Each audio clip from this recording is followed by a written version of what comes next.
हम फल खा रहे हैं पके पकाए हुए।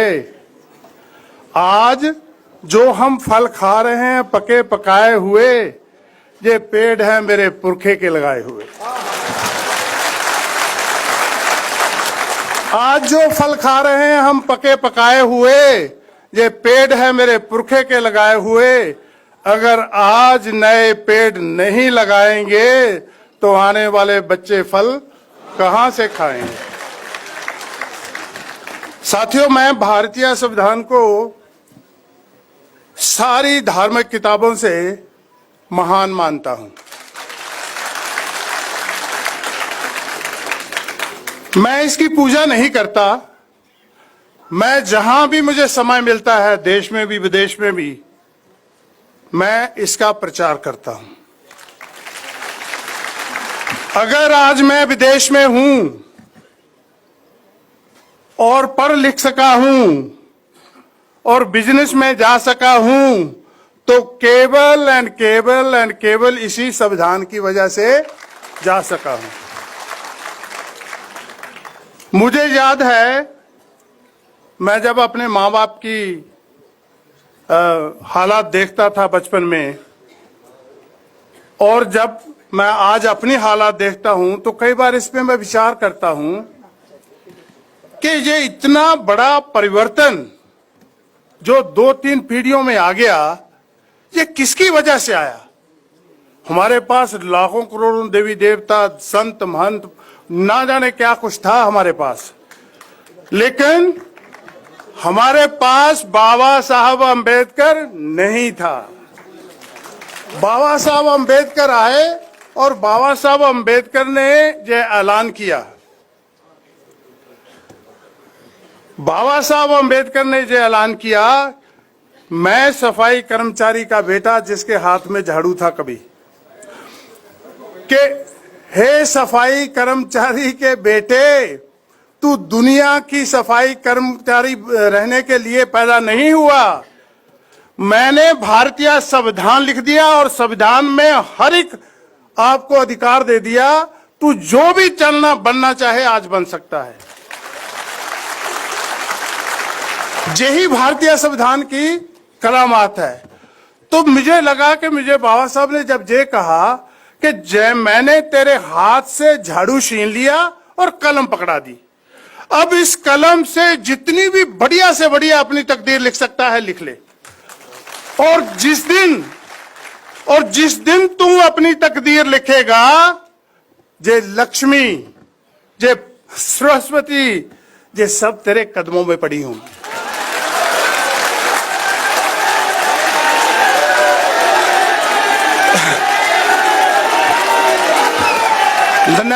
धन्यवाद। कदमों में पड़ी होगी, क्योंकि हमें सदियों तक यही बताया गया कि हमने कोई पाप किए हैं, हमारे पुरखों ने कोई पाप किए हैं, इसीलिए हम गरीब, लाचार, पछड़े, अनपढ़ रह गए। मैं समझता हूं कि अगर 2 पीढ़ियों में ये संविधान इतना अंतर ला सकता है, मान लो अगर 600 साल तक, 800 साल, 2000 साल पहले से ही हम आजाद होते, तो आज दुनिया पे राज करते होते। और आज उन लोगों की पूरी कोशिश है कि इस संविधान के साथ धोखाधड़ी करी जाए। क्यों? कि इसी संविधान की वजह से मेरे जैसे सफाई कर्मचारी के बेटे को दुनिया में एक अपना व्यापार करने का मौका मिला, एक मौका मिला। बाबा साहब अम्बेडकर ने मुझे कोई मंत्र नहीं दिया कि खुल जा सिम सिम, तू खोलेगा तो तू पढ़ जाएगा, तू लिख जाएगा, तू व्यापारी बन जाएगा, देश विदेश में घूमेगा, ऐसा कुछ नहीं दिया। बाबा साहब अम्बेडकर ने संविधान में मुझे एक अपॉर्चुनिटी दी कि तेरे लिए स्कूल का रास्ता खुला है।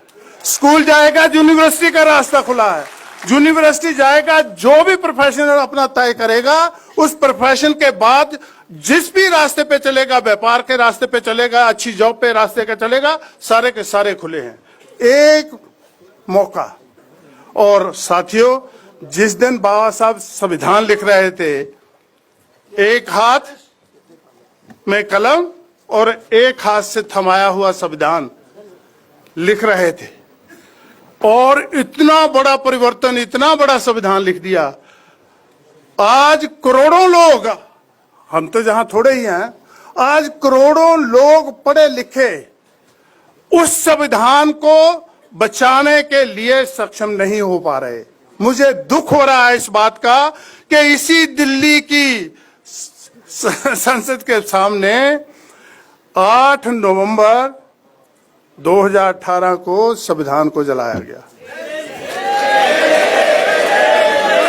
मुझे दुख इस बात का नहीं कि संविधान को क्यों जलाया गया, उस संविधान में मेरे आने वाले बच्चों की, उस संविधान में मेरे आने वाले बच्चों की आशाओं की, सपनों की, सभी को आग लगा दी गई और हम देखते रह गए।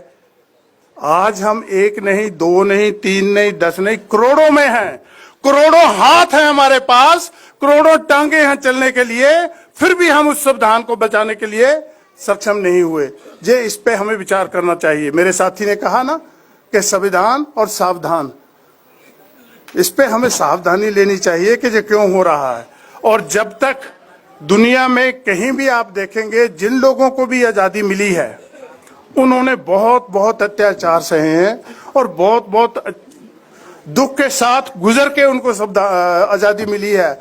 हम खुशकिस्मत हैं, मैं खुशकिस्मत हूं पंजाब का वो बेटा जिसका नाम बाबा साहब के साथ कोई रिश्ता था, जिसका नाम बाबा साहब के साथ कोई खान पान, जाति, धर्म कुछ भी नहीं, लेकिन फिर भी मुझे सारे अधिकार दे दिए। इसलिए शायद मैं उन अधिकारों की इज्जत नहीं करता। अगर मेरी माँ बाप ने मुझे किसी प्रोटेस्ट में भेजा होता, मेरे ऊपर लाठीचार्ज होती, मेरी बाजू कट गई हो गई, टांगे टूट गई होती और मेरे घर में तस्वीर लगी होती कि जे माँ बाप, तेरे माँ बाप हैं जो तेरी आजादी के लिए प्रोटेस्ट में गए और इनकी टांगे कट गई, इनके बाजू कट गए, तो मैं शायद उसकी कदर करता। हमारे घर में कोई ऐसी तस्वीर नहीं है, इसलिए हम उसकी कदर नहीं करते। मैं आप लोगों से आग्रह करूंगा कि बहुत से जो मान्यताएं हमने पाल रखी हैं, बहुत से देवी देवताओं को पीछे जो भाग रहे हैं, ऐसा नहीं है जे सारे, मैं किसी की निंदा नहीं कर रहा, ये सभी जहां थे। जब मेरी छाती के ऊपर पांव रख के एक और आदमी चल रहा था तब भी ये यहीं थे, लेकिन किसी ने मेरा पतन नहीं रोका। अगर मेरा पतन रोका और मुझे गिरे हुए को खड़ा किया, खड़ा करके चलने की और आगे बढ़ने की परमिशन दी, तो वो बाबा साहब अम्बेडकर ने दी।